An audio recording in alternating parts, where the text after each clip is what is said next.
Selamat pagi Bapak Ibu. Pertama-tama yang kita hormati Ibu Kepala Sekolah MI Al-Iman dan yang kita hormati Bapak Ibu seluruh staf jajarannya, mohon maaf mohon izin saya tidak bisa sebutkan satu persatu, dan yang saya hormati Bapak Ibu yang berada di ruangan yang berbahagia ini. Marilah sama-sama kita ucapkan puji syukur atas kehadirat Allah Subhanahu wa taala yang telah memberikan kita nikmat, salah satunya nikmat kesehatan, sehingga kita bisa kumpul pada pagi yang berbahagia ini. Semoga nanti apapun yang kita bahas bermanfaat untuk kehidupan kita selanjutnya. Sebelum kita lanjut, izinkan kami perkenalan diri terlebih dahulu. Perkenalkan, nama saya Maisarah Harahap. Saya berasal dari Kota Medan, Sumatera Utara. Dan saya ditemankan oleh rekan kerja saya, ada Mbak Ririn dari Kota Padang, Sumatera Barat. Sama-sama dari luar Jawa, Bapak Ibu. Jadi nanti kalau Bapak Ibunya ada yang kurang jelas atau ada yang mau ditanyakan, silakan, tapi menggunakan bahasa Indonesia, karena bahasa Jawa kita belum paham, Bapak Ibu. Di mana kita berdua ini ditugaskan dari Yayasan Sosialisasi Kanker Indonesia. Adapun tujuan dari Yayasan Sosialisasi Kanker Indonesia yang pertama untuk memberikan informasi kepada masyarakat sedini mungkin secara langsung tentang pengertian kanker. Nanti yang kedua akan kita bahas apa itu kanker rahim khususnya ibu-ibu, kanker prostat khususnya bapak-bapak, dan kanker payudara tidak menutup kemungkinan pria juga. Karena kenapa? Karena pria juga memiliki sel mamai. Dan nanti di akhir kita ajarkan secara sehat untuk terhindar dari yang namanya tumor atau kanker. Tetapi sebelum kita bahas terlalu jauh, saya bertanya dulu ke Bapak Ibunya, kira-kira menurut Bapak Ibu pengertian kanker itu apa kira-kira Bapak Ibu? Daging yang tumbuh, apa lagi Bu? Kutil, ada lagi? Atau kantong kering Bu? Mana lebih cocok Bu? Daging tumbuh atau kantong kering? Kantong kering ya Bu ya. Jadi kita buat pengertian kanker itu adalah kantong kering. Setuju nggak kira-kira Bapak Ibunya? Setuju ya Bu ya. Sekilas bisa kita benarkan kanker itu adalah kantong kering. Karena kenapa? Sama-sama kita ketahui pengobatan dari kanker ini tidak ada yang murah. Mulai dari puluhan juta, ratusan juta, bahkan ada yang menjual aset-asetnya hanya untuk pengobatan dari kanker ini. Itulah mengapa kantongnya bisa menjadi kering. Tetapi secara medisnya kanker ini adalah perubahan sel normal menjadi tidak normal, atau sering kita sebut dengan abnormal. Dan kanker ini tidak langsung menjadi kanker Bapak Ibu, dia berasal dari tumor dulu.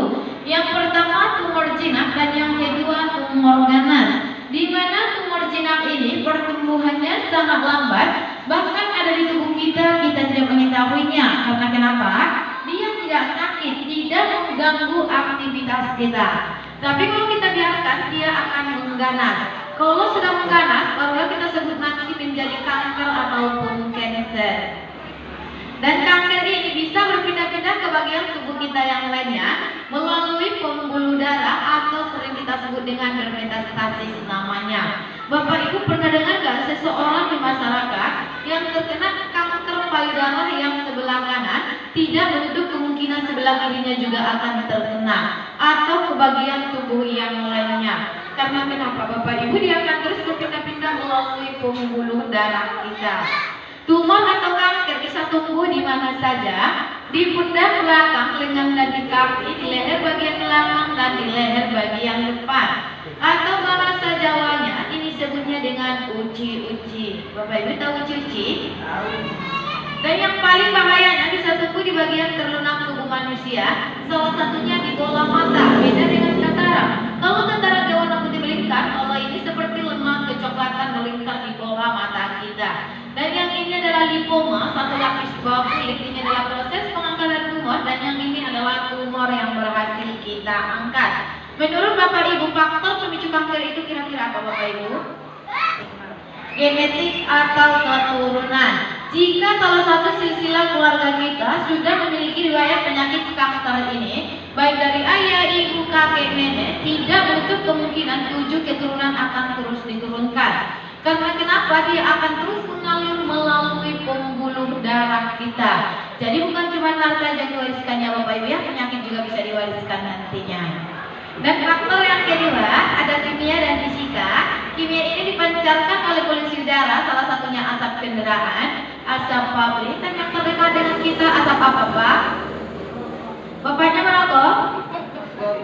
Yang merokok jangan biasakan di dalam ruangan yang tertutup. Karena kenapa? Sama-sama kita ketahui perokok pasif lebih berbahaya daripada perokok aktif. Dan yang selanjutnya fisika ini dipancarkan oleh benda-benda canggih. Salah satu yang terdekat dengan kita adalah handphone. Penggunaan handphone lebih dari 30 menit pemakaian, seringkali kita menemukan handphone memanas. Cuman banyak dari kita sudah memanas masih digunakan.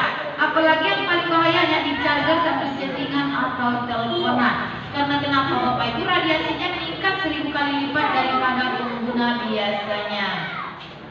Dan faktor yang ketiga, makanan yang mengandung pengawet sering kita temukan yaitu formalin. Banyak orang yang tidak bertanggung jawab mencampurkan formalin ini pada mie instan, makanan yang dikemas dalam kaleng, dan yang ini adalah borax.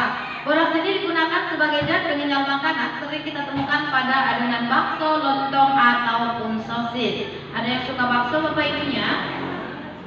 Sangat suka. Hati-hati yang kita beli di luar Bapak Ibu. Dan yang terakhir, cara pengolahan dan penyajian makanan yang salah. Ini khusus kita ibu-ibu. Kira-kira ibu-ibunya ini di rumah masak masing menggunakan apa, Bu?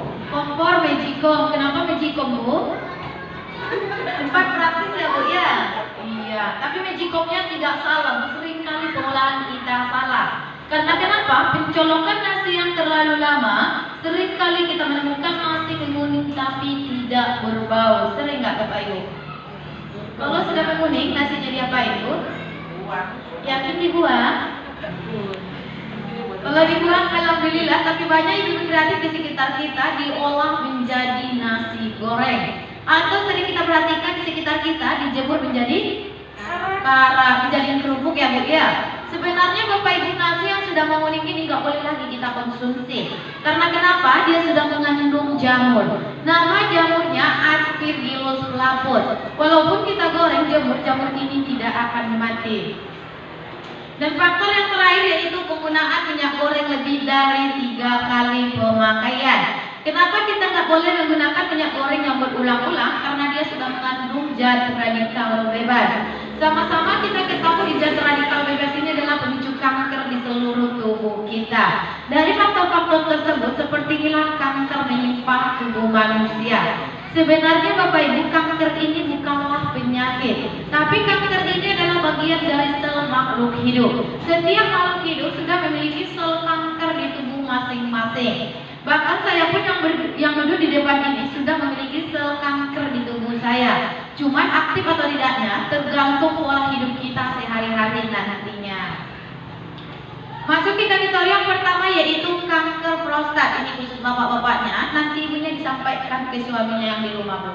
Di mana kanker prostat ini pembunuh nomor 3 bagi kaum pria setelah perut dan jantung. Dan kanker prostat ini tumbuhnya tumor pada kelenjar prostat yang hanya ditemukan kepada pria saja. Dan mari kita kenali pria yang berisiko tinggi terkena kanker prostat.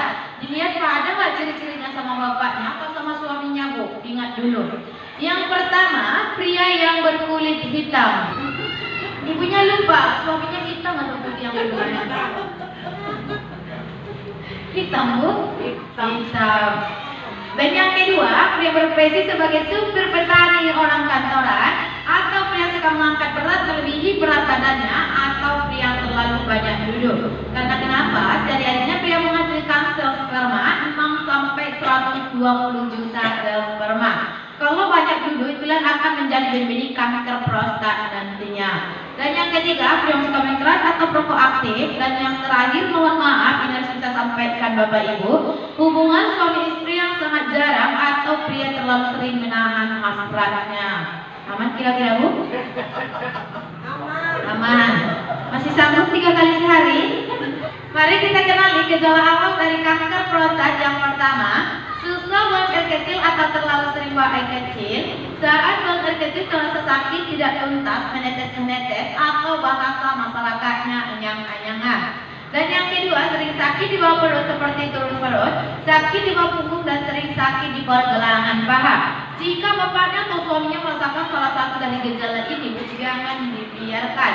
Kalau dibiarkan dibiarkan takutnya nanti menjadi hematuria, kencing darah bercampur nanah. Mohon maaf, ini salah satu yang kita temukan di lapangan di kota Surabaya. Bapaknya ini terkena kanker prostat akibat kencing anyang-anyangan.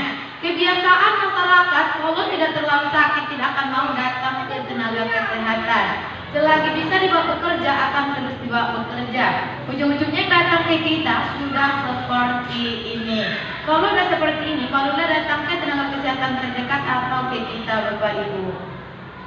Masuk kita ke teori yang kedua, yaitu waspada kanker serviks.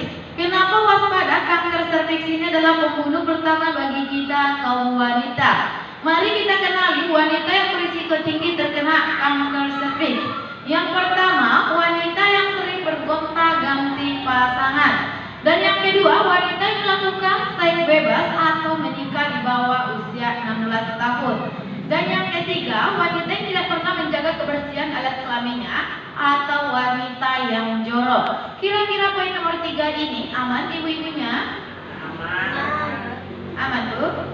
Kita jelaskan wanita yang jorok ini seperti apa. Contoh yang pertama, penggunaan softtek atau pentil tidak boleh lebih dari 4 jam pemakaian. Penunggak penuh harus kita ganti. Dan contoh yang kedua, mohon maaf Bapak Ibu, ini harus kita sampaikan, panjangnya rambut kewanitaan tidak boleh lebih dari 3 cm. Dan gak boleh juga kita gundul habis Ibu, fungsinya ada untuk memfilterisasi masuknya bakteri ke dalam rahim kita. Jadi bagusnya gimana Ibu? Nanti dipotong aja ya Bu ya, mulai sekarang jangan dicukur lagi. Tapi kalau dipotong habis itu nanti yang mengakibatkan kita kanker serviks, polip. Memang nggak sekarang datangnya, tapi saat imunitas tubuh kita mulai menurun nantinya pelan-pelan. Setiap Jumat aja dipotong Bu, 40 hari dipotong setiap Jumat. Dapat sunnahnya. Mari kita kenali wanita yang berisiko tinggi terkena kanker yang ada di indung telur atau ovarium. Yang pertama, penggunaan kontrasepsi pil kabel lebih dari 5 tahun pemakaian. Selain rentan terkena kanker akan pengendapan di ginjal kita, itulah yang mengakibatkan kita gagal ginjal nantinya.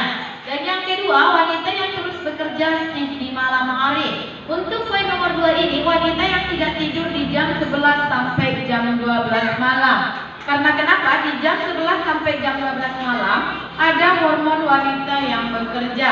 Nama hormonnya estrogen. Kalau kita tidak tidur, hormon ini tidak akan bisa bekerja dengan sempurna. Nanti kalau dia rusak, menstruasi kita tidak lancar. Dan yang paling bahayanya akan tumbuh tumor. Nama tumornya miom dan kista. Pernah dengar Bapak Ibunya? Miom adalah daging tumbuh, sedangkan kista adalah gelembung cairan yang berupa darah ataupun nanah. Mohon maaf, ini salah satu pasien kita di Dr. Sutomo. Ini rahimnya sudah kita angkat. Karena kenapa Bapak Ibu? Tidak ada jalan lain kecuali rahimnya yang kita angkat. Dan yang ini adalah polip. Polip ini bukan cuma tumbuh di hidung kita ibu-ibu, tapi bisa tumbuh di bibir kemaluan wanita. Karena kenapa? Wanita yang suka membunuh habis rambut kewanitaan nanti akan tumbuh seperti jerawat kecil, rasanya sangat gatal, tidak sakit. Makanya banyak dari kita tidak tahu ditahan-tahan, digaruk-garuk akan menjadi seperti ini. Kalau udah seperti ini, barulah datang ke tenaga kesehatan terdekat atau ke kita Bapak Ibu. Dan yang ini juga pasien kita di kota Surabaya, ibunya ini terkena kista mencapai 40 kg. Kita kunjungi bersama Dinas Kota Kesehatan dan tim saya laki-laki. Kebetulan ibunya ini kurang mampu, kita rujuk ke Dr. Sutomo. Alhamdulillah berhasil kita angkat. Operasi pengangkatan tumor kandungan kista mencapai 40 kg. Sangat berat Bapak Ibu, melebihi orang hamil. Dan yang ini adalah mioma rahim, dan yang ini adalah pasien kita usia 25 tahun penderita kanker serviks. Gejala awal dari kanker rahim yang pertama, keputihan yang terus menerus, dan yang kedua, setelah melakukan hubungan intim akan keluar cairan warna coklat ataupun darah, dan yang ketiga, iritasi di sekitar alat kelamin. Untuk mendeteksi kanker rahim ada 2 cara, yang pertama pap smear dan yang kedua IPA test.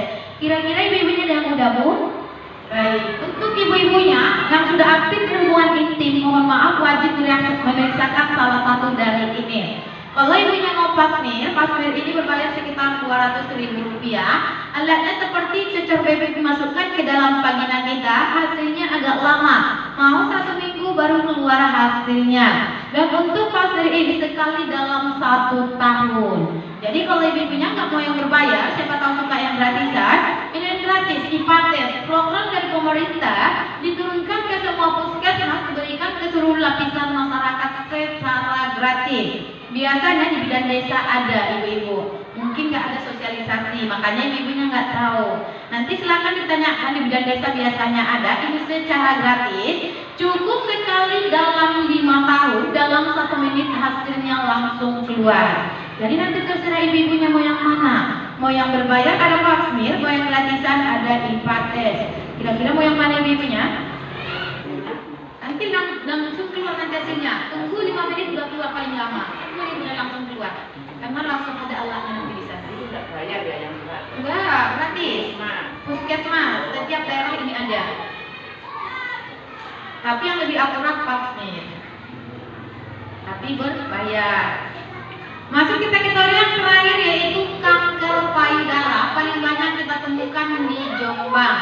Adapun wanita yang berisiko tinggi terkena kanker payudara, yang pertama wanita yang telah melahirkan tidak mau menyusui bayinya, aman ibu-ibunya. Dan yang kedua, wanita yang mau menyusui hanya sebelah payudaranya saja. Dan yang ketiga, mohon maaf obesitas ataupun kegemukan. Jangan lihat temannya bu, ibunya langsung lihat ibunya. Gejala awal dari kanker payudara yang pertama adanya benjolan di bagian payudara kita. Dan yang kedua adanya bintik-bintik atau kutil-kutil di bagian kulit payudara. Dan yang ketiga adanya rasa gatal yang amat gatal. Ini biasanya kita temukan siang hari. Saat payudara kita berkeringat, semakin digaruk dia akan semakin gatal. Mohon maaf, ini salah satu yang kita temukan di lapangan di kota Surabaya. Ini masih kelihatan normal Bapak Ibu, tapi ini sudah mengeras dan membengkak. Rasanya tidak sakit, makanya banyak dari kita tidak tahu ditahan-tahan akan menjadi seperti ini. Dan kebanyakan dari masyarakat ini yang datang ke kita rata-rata sudah seperti ini. Kalau sudah seperti ini, barulah datang ke tenaga kesehatan terdekat atau ke kita Bapak Ibu. Dan yang ini juga pasien kita di kota Surabaya, ibunya ini terkena kanker payudara, sudah diangkat, sudah dikemo, sudah disinar, bisa dilihat perubahan rambut kulit ibunya. Tapi setelah 3 bulan tumbuh lagi kelenjar getah benih. Kenapa dia tumbuh lagi Bapak Ibu padahal dia sudah dikemo atau disinar? Sekalinya aktif sel kanker yang ada di tubuh kita, dia akan rentan aktif lagi sampai berkelanjutan. Makanya mohon maaf, sering kita jumpai seseorang penderita kanker itu banyak yang terlewat. Karena kenapa? Sembuh satu akan timbul ke bagian yang lainnya. Dan bagian terpenting dari sosialisasi kami himbau untuk Bapak Ibunya yang menemukan penderita kanker, apapun jenis kankernya nanti silakan dilaporkan ke Yayasan Sosialisasi Kanker Indonesia. Nanti saya tinggalkan kontak person saya, silakan nanti dihubungkan ke sana Bapak Ibu. Karena kenapa? Kita dari yayasan ada namanya bakti sosial, pemberian dana bantuan kepada setiap penderita kanker. Seperti ini salah satunya kita menurunkan dana bantuan di Pasuruan, dan yang ini ada di Dinas Kesehatan, dan yang ini ada di Kota Batu Jawa Timur, dan yang ini ada di Rumah Sakit Onkologi, dan yang ini ada di Kejaksaan Tinggi Kota Surabaya. Untuk mendeteksi kanker payudara ada 2 cara. Yang pertama mamografi, yang kedua skema sadari. Untuk mamografi, nama alatnya mamotes, payudara kita akan dijepit sedikit miring, tapi ini berbayar sekitar 800 untuk kedua payudara kita. Dan alatnya ini hanya ada di rumah sakit yang besar-besar aja. Sedangkan di puskesmas alatnya belum ada. Di Polsek Wonocolo di Wini 7.000, di Angkatan Laut di Juanda, Angkatan Udara BUMD swasta puskesmas, semuanya kita sosialisasi. Dan rata-rata puskesmas yang ada di Jombang itu sudah kita sosialisasi, termasuk Kebenak, Dinas Lingkungan ataupun Dinas Perpustakaan, semuanya, Pengadilan Negeri, semuanya kita sosialisasi. Jadi kalau menurut Bapak Ibunya informasi ini penting, boleh kita diundang kembali Bapak Ibu. Karena kenapa? Kita tidak tahu di sekitar kita ada yang terkena kanker. Mungkin malu untuk memberitahukannya, siapa tahu dengan adanya kita bisa membantu Bapak Ibu yang terkena kanker nantinya. Sejauh ini kita membahas tumor dan kanker, Bapak Ibunya setuju gak lebih baik mencegah daripada mengobati? Setuju ya? Bagaimana caranya? Ada dua cara. Yang pertama preventif dari luar diri kita. Ada 5 poin. Poin pertama, lakukan pola makan yang sehat dan teratur. Yang kedua, konsumsi makanan berserat tinggi seperti buah dan sayur. Yang ketiga, hindari makan berlemak tinggi seperti daging dan jeroan, terutama daging yang dibakar-bakar.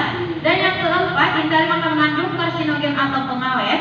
Dan yang kelima, lakukan olahraga secara teratur.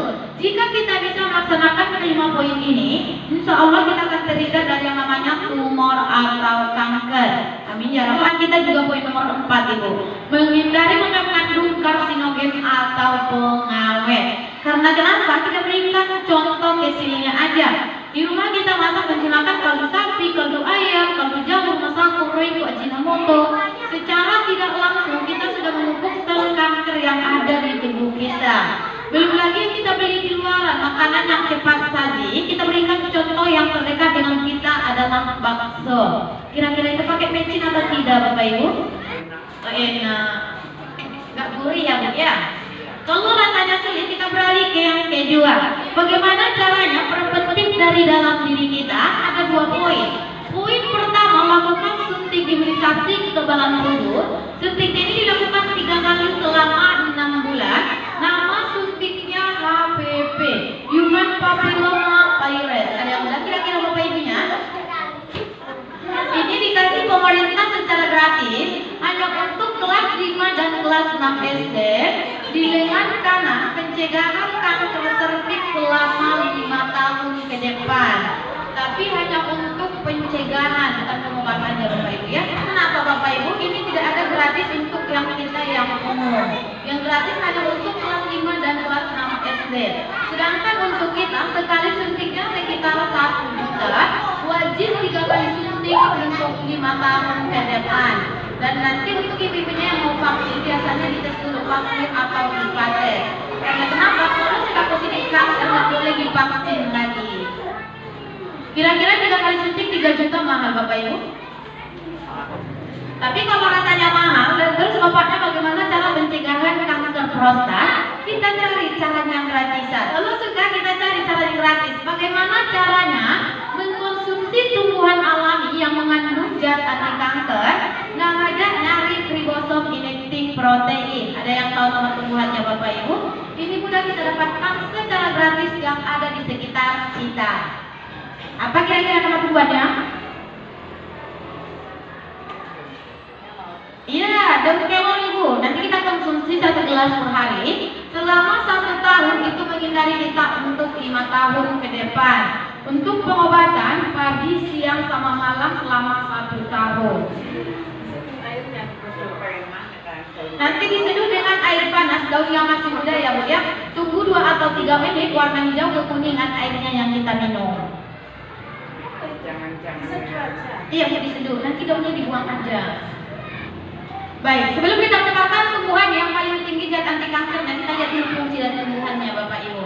Fungsi dari tumbuhannya yang pertama, mampu memblokir pertumbuhan sel kanker, dan yang kedua, mampu menonaktifkan perkembangan sel kanker, dan yang ketiga, mematikan sel kanker sampai ke akar-akarnya tanpa merusak sel jaringan normal yang ada di tubuh kita. Ini bagus kita konsumsi untuk kita keseluruhan yang mau pencegahan tumor dan kanker, ataupun mohon maaf yang ada pengobatan tumor dan kanker.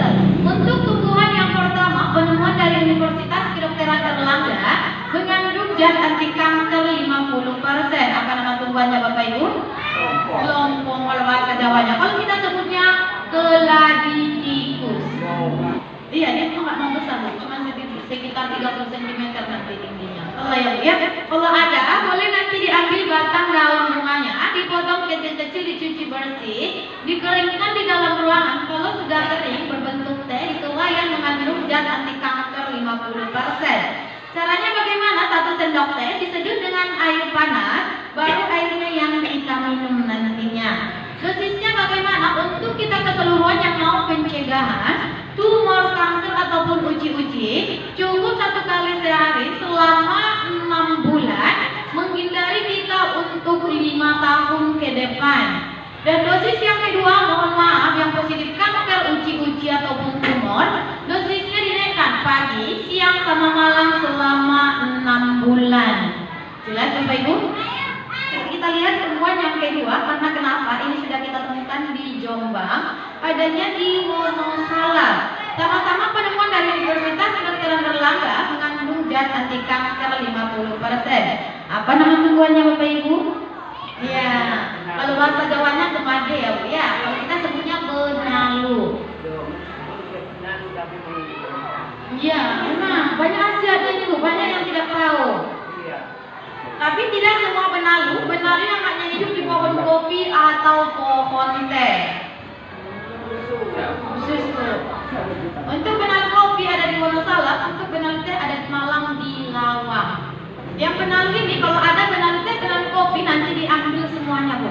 Batang, daun bunganya dipotong kecil-kecil, dicuci bersih, dikeringkan di dalam ruangan. Kalau sudah kering berbentuk cengkeh seperti ini, itulah yang mengandung zat anti kanker 50%. Caranya bagaimana? Sama dengan keladi tikus tadi. Diseduh dengan air panas, airnya yang kita minum. Dosisnya ada 2. Yang pertama, untuk kita keseluruhan yang mau pencegahan tumor, kanker ataupun uji cukup 1 gelas per hari selama 6 bulan, menghindari kita untuk 5 tahun ke depan. Setelah 5 tahun baru boleh kita konsumsi lagi. Dan dosis yang kedua, mohon maaf, yang ada uji tumor, kanker, dosisnya dinaikkan pagi, siang, sama malam selama 6 bulan. Jelas Bapak Ibu? Ini penemuan dari Profesor Dr. Henry Wijaya Kusuma, mengandung zat anti kanker hampir 100%. Apa nama temuannya Bapak Ibu? Damn.